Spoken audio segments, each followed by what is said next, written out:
میں کھڑکی کے پاس بیٹھی ہوں، وہ کھڑکی جو بہشت کی جانب کھلتی ہے۔ میری نظریں عکا پر جمی ہیں، سورج کی روشنی میں چمکتا ہوا دور وہ شہر جو میری روح کو اپنی جانب منجذب کر رہا ہے۔ مجھے وہاں ایک مقناطیسی کشش محسوس ہو رہی ہے۔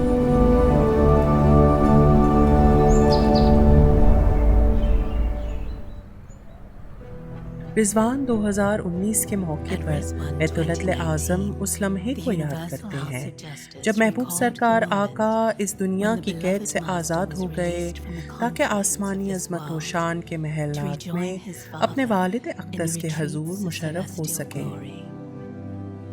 اس پیام میں فرمایا گیا تھا کہ 1921 میں آپ کی آخری رسومات میں آپ کے جسد مبارک کو حضرت باپ کے روضہ مبارکہ میں سپرد خاک کر دیا گیا تھا۔ تاہم حضرت شوقی افندی نے یہ نظریہ پیش کیا کہ یہ ایک عارضی انتظام ہوگا، آپ کے لیے ایک روضہ مبارک تعمیر کیا جانا تھا جو آپ کے منفرد مقام اور مرتبے کے شایع نشان ہو۔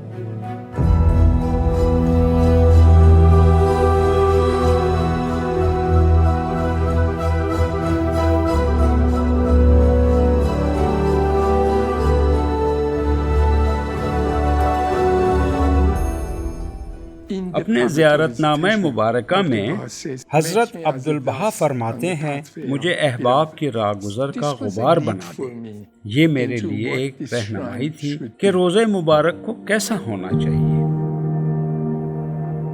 یہ عجز و انکساری کا نمونہ ہے اور یہ زیر زمین تعمیر کیا جا رہا ہے، اور یوں باغات کا عمارت سے ملتا دکھانا اسے بہت منفرد بنا دیتا ہے۔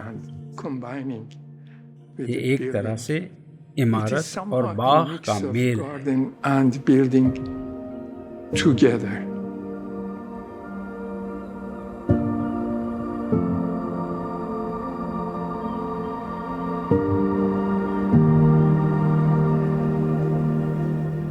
حضرت عبدالبہا کے روضہ مبارک کی زمین باغ رضوان سے متصل ہے، جسے حضرت عبدالبہا نے ایک ایسی جگہ کے طور پر تیار فرمایا تھا جہاں حضرت بہاءاللہ، جن کی زندگی قید و جلا وطنی میں گزری تھی، آخری ایام میں آرام فرما سکیں۔ حضرت عبدالبہا باغ رضوان کی تعمیر میں مدد دینے کے لیے باغ فردوس اور باغ اشرف سے ہو کر اس باغ کی طرف جایا کرتے تھے، اس لیے یہ ایک خاص جگہ ہے۔ روضہ مبارک کی تعمیر سے پہلے ہی یہ اپنی جگہ ایک مقدس مقام تھا۔ ایک موقع پر حضرت عبدالبہا نے ایک فرد مومن سے اظہار فرمایا تھا کہ آپ کی خواہش ہے کہ آپ کو حیفا اور عکا کے درمیان سپرد خاک کیا جائے، جو کہ امر بہائی کے مقدس مقامات ہیں، کیونکہ یہاں جڑواں مظاہر ظہور حضرت باپ اور حضرت بہاءاللہ کی آخری آرام گاہ ہیں۔ اس طرح یہ اس راستے پر ہوگا جس پر زائرین چل کر جائیں گے۔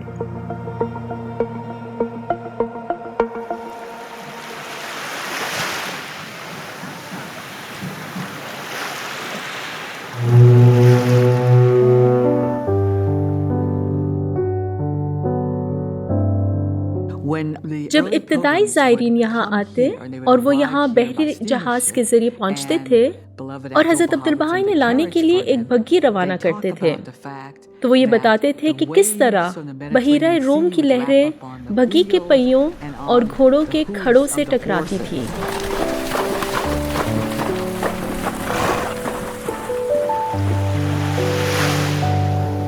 چونکہ یہ ایک رستہ تھا جس میں ریت نرم نہیں تھی، اس لیے بگھی سمندر کے بہت قریب جا کر انہیں محبوب حضرت عبدالبہا سے ملانے کے لیے لے جا سکتی تھی۔ ہم ایک وسیع شفاف ساحل سمندر کے ساتھ ساتھ جا رہے تھے۔ ہماری دائیں جانب کھجور کے درختوں کی ایک لمبی قطار تھی۔ ہمارے سامنے مقدس شہر عکا، جس کی گنبد اور سفید چھتیں گہرے نیلے آسمان کے نیچے جگمگا رہی تھیں۔ جب زائرین وہاں آتے تو وہ اپنے محبوب آقا سے ملنے کے لیے بےتاب ہوتے تھے، وہ اپنے محبوب کے بارے میں سوچ رہے ہوتے تھے۔ اس ڈیزائن کی خصوصیات میں سے ایک یہ ہے کہ اس بات کے بارے میں خوب سوچا گیا کہ روزہ مبارکہ میں داخل ہونے کے لیے جو فاصلہ طے کیا جائے گا وہ غور و فکر کا موقع دے۔ حضرت عبدالبہا کا روزہ مبارک باغ رضوان کے مد مقابل ہے اور ان دونوں کے درمیان ایک راستہ ہے جس کے دونوں اطراف لمبے قداور درخت ہیں۔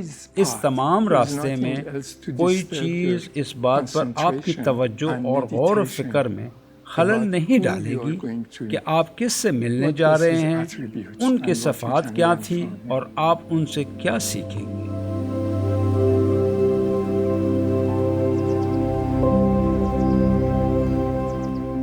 آپ ایک بڑے صحن کے داخلی دروازے سے اندر آتے ہیں اور وہ بڑا صحن اور اس کے دونوں جانب پھولوں کے چبوترے بازوؤں کی شکل میں جو آپ کو گلے لگانا چاہتے ہیں، ایسے جیسے حضرت عبدالبہا کے بازو۔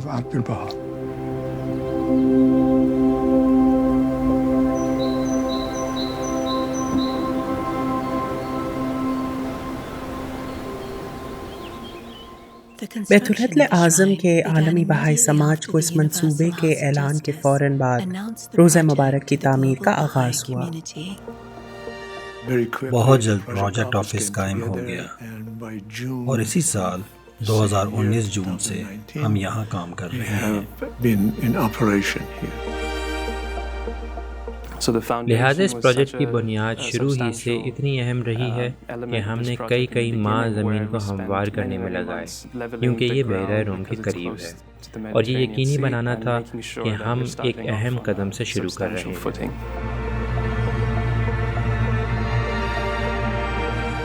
جب ایک بار یہ کام شروع ہوا تو یہ ایک بہت ہموار عمل تھا جس میں بنیاد پر فولڈنگ دیواروں اور پورٹل کی دیواروں کو قائم کیا گیا، جس سے چھت کے ڈھانچے کو کاسٹ کرنے کے لیے اس حتمی سنگ میل کی تیاری کی گئی جو ٹریلس یعنی جال کی تعمیر ہے، جو کہ ای پی ایس کے ان بڑے بلاکس کو ان خمدار سطحوں میں ملانے کا ایک بہت پیچیدہ تعمیراتی عمل بھی ہے جو ٹریلس کی جیومیٹری بناتے ہیں۔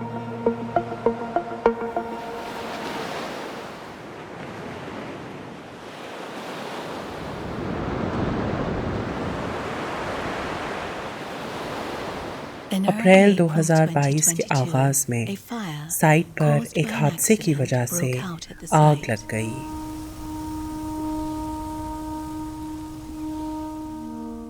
آگ لگنے کی صبح مجھے یاد ہے کہ ہمیں جنرل کانٹریکٹر کی طرف سے ایک ای میل موصول ہوئی اور اس ای میل کا موضوع سانچے کی تکمیل تھا اور وہ ٹریلس کے فریم ورک کا حوالہ دے رہے تھے، اور یہ ایک بڑا سنگی میل تھا کیونکہ اس کا مطلب یہ تھا کہ چند مہینوں میں ہم ٹریلس ڈالنے والے تھے۔ 10 منٹ کے بعد ہمیں آگ لگنے کی پہلی تصویر موصول ہوئی۔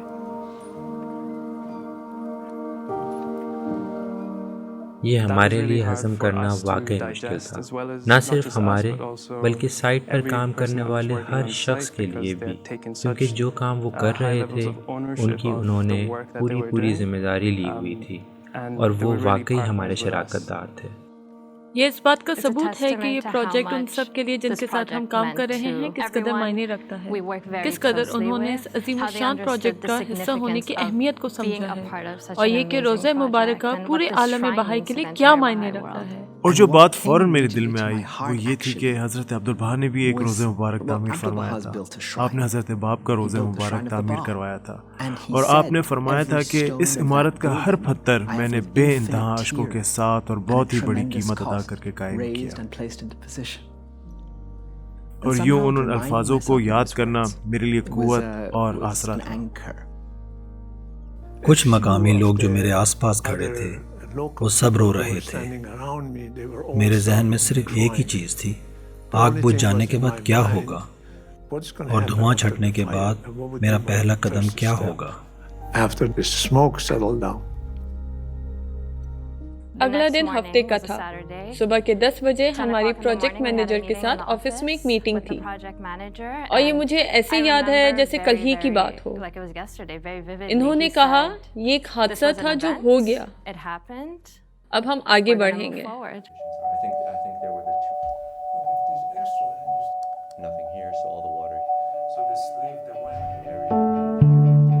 اس جگہ کی تصاویر اور منظر ناقابل یقین تھے، لیکن پھر بھی ہمیں معلوم تھا کہ پروجیکٹ بچ گیا ہے، کیونکہ ہم نے دیکھا کہ کیا جلا تھا۔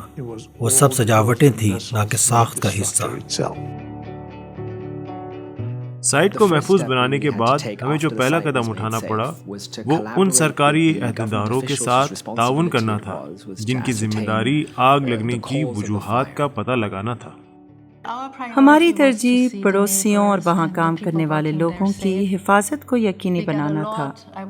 ہمیں میں کہوں گی کہ 100 سے زائد پیغامات، ہمدردی، حمایت جیسے سوالات ہم کیسے مدد کر سکتے ہیں کہ ملے، جو کہ عکا سمیت مختلف شہروں کے میئروں، حکومتی عہدیداروں، پڑوسیوں اور ملک کے کچھ فکرمند دوستوں کی طرف سے تھی۔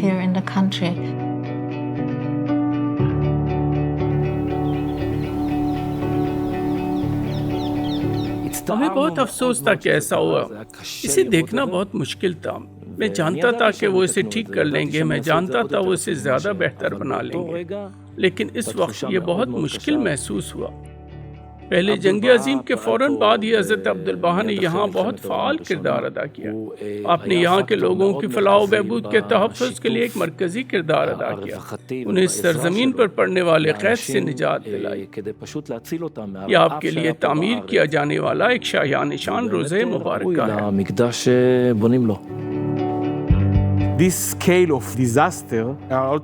تباہی کا یہ پیمانہ اکثر لوگوں کی ہمت پست کر دیتا ہے، وہ مایوس ہو جاتے، لیکن یہاں نہیں، یہ جگہ ایک طاقتور روح رکھتی ہے۔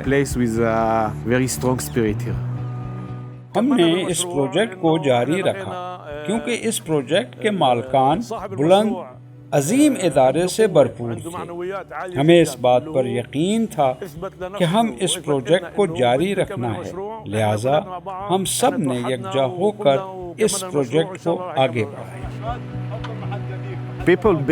لوگ اس پر ایمان رکھتے ہیں۔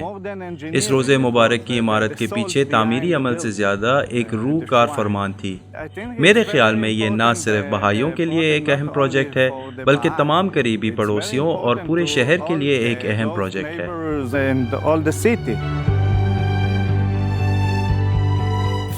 زندگی میں چیزیں آسان نہیں ہوتی، آپ کو بہت سی رکاوٹوں اور بہت سی چیزوں پر قابو پانا پڑتا ہے، اور میرا خیال ہے کہ آخر میں جب حضرت عبدالبہا کا شاندار روضہ مبارکہ تعمیر ہوگا اور سب اس کو دیکھیں گے تو کبھی ہار نہ ماننے کا جذبہ اس جگہ کو مزید خاص بنا دے گا۔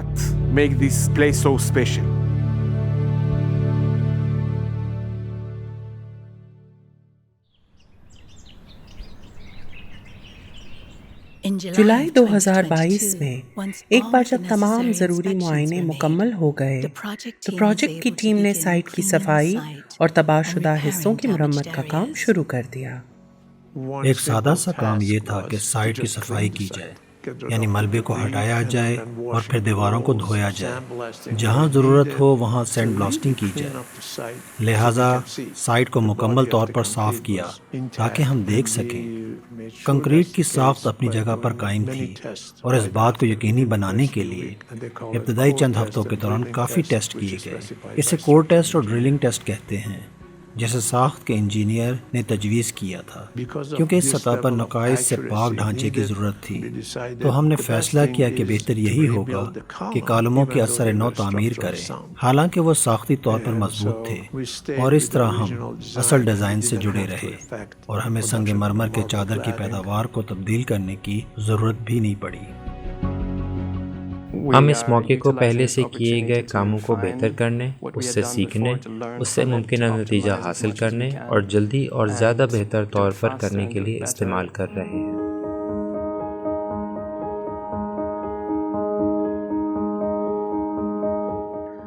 جو سائٹ کو اس کی سابقہ حالت میں بحال کرنے کا کام جاری تھا، سائٹ سے باہر بھی پیش رفت جاری رہی۔ اٹلی میں ٹریلس کو مزین کرنے والے سنگ مرمر کو باریک بناوٹوں میں تراشا گیا۔ اس پروجیکٹ میں محراب میں سے ایک کا حیرت انگیز نمونہ اٹلی میں مارگراف کے دفتر میں تعمیر ہوا۔ جناب امانت اور جناب صہبا کا ان کے ساتھ ایک پرانا تعلق ہے۔ بیت العدل اعظم کی عمارت کا سنگ مرمر ان کی فیکٹری میں بنایا گیا تھا۔ یہ دہلی میں مشرق الاذکار کی تعمیر میں بھی شامل تھے۔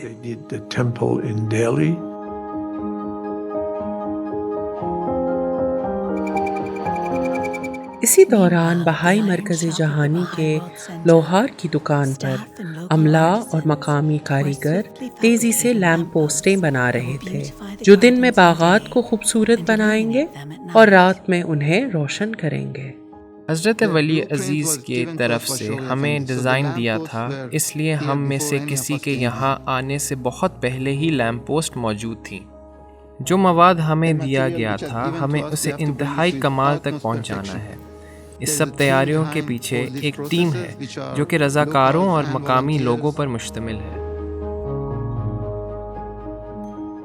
ان پیش رفتوں کے ساتھ ساتھ باغات کی تیاریاں بھی مسلسل جاری رہی۔ فی الحال ہم لینڈسکیپنگ میں جن پودوں کو استعمال کرنے جا رہے ہیں ان کی جانچ کرنے میں سخت محنت کر رہے ہیں، کیونکہ دراصل ہم نے جن پودوں کا انتخاب کیا ہے وہ عموماً ابھی مرکز جہانی میں استعمال نہیں ہو رہے۔ حیفا اور عکا کی آب و ہوا بہت مختلف ہے اور پودوں کے لیے بھی، تو جو پودے حیفا میں اچھے اگ رہے ہیں ضروری نہیں کہ وہ عکا میں بھی اچھے اگیں گے۔ لہٰذا ہم نے یہ معلوم کرنے میں کافی وقت لگایا کہ کون سے پودے استعمال کے لیے بہترین ہیں، خاص کر کیونکہ باغ رضوان کی زمین سمندر کی کافی نزدیک ہے اور بہت ہوائیں چلیں گی۔ ہم ایسی گھاس کا استعمال کر رہے ہیں جو ان اطراف میں استعمال ہوگا۔ ہم ایک ایسی گھاس کو آزما رہے ہیں جو ہوا میں نمکیات کو برداشت کر سکے۔ ابھی تک ٹیسٹ بہت اچھے جا رہے ہیں۔ آپ جانتے ہیں کہ باغ کا اصل ہدف ہی یہ ہے کہ اسے حضرت عبدالبہا کے لیے ایک باوقار جگہ بنائیں۔ اگست 2022 میں سائٹ کی صفائی مکمل ہونے کے بعد مرکزی عمارت پر کام دوبارہ شروع ہو گیا۔ اسی سال نومبر میں مغربی برم کی بنیادی سطح کی تکمیل کے ساتھ ایک اور سنگ میل کو عبور کر لیا گیا۔ برم کے ڈیزائن کے نفاذ کے لیے ٹیم کو جیسا کہ آپ دیکھ رہے ہیں 25,000 کیوبک میٹر EPS بلاکس کو مربوط کرنے کی ضرورت ہے۔ EPS بہترین کم وزن تعمیراتی مواد ہے جو اس قسم کے ڈیزائن کے لیے مناسب ہے، جس میں ہم انہیں استعمال کرنے جا رہے ہیں۔ مرکزی عمارت کے دونوں اطراف کے برم ٹریلس کے ذریعے جڑے ہوئے ہیں، جس کے اوپر بہت خوبصورت باغوں کی منصوبہ بندی کا ڈیزائن ہے جو کہ پورے پروجیکٹ کے باغوں کے ڈیزائن کے ساتھ گھل مل جاتا ہے۔ سائٹ کے شمال مشرقی جانب دسمبر 2022 میں عکا وزٹر سینٹر پر کام شروع ہوا، جس میں حضرت عبدالبہا کے روضہ مبارک اور باغ رضوان کے زائرین کا استقبال کیا جائے گا۔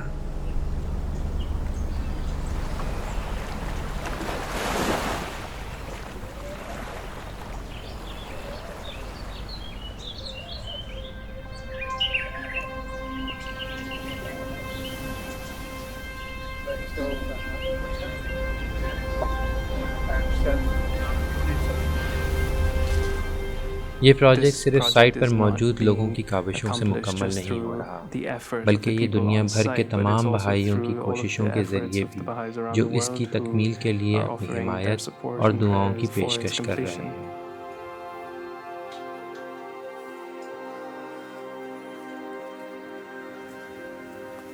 روضہ مبارک حضرت عبدالبہا کے ڈیزائن نے مجھے سوچنے پر مجبور کر دیا کہ اس خاص وقت میں موجود ہونا کتنا بابرکت ہے، جب ہم کسی ایسی چیز کی تعمیر کو دیکھ سکتے ہیں جو جوہر میں روحانی بھی ہے۔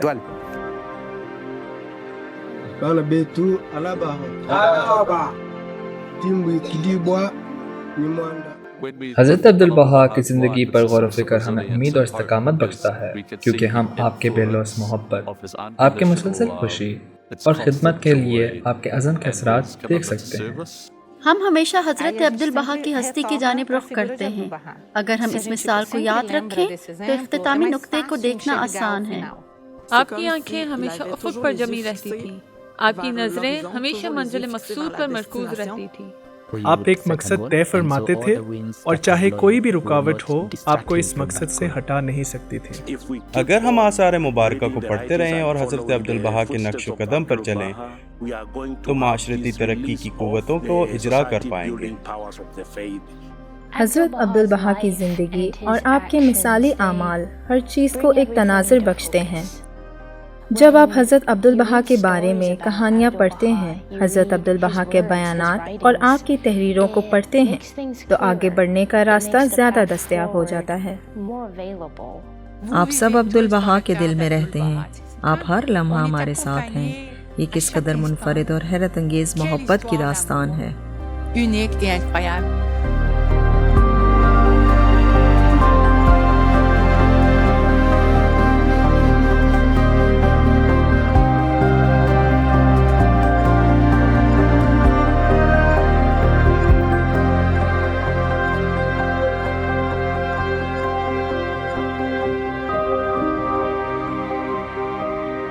ہماری بگی رک گئی۔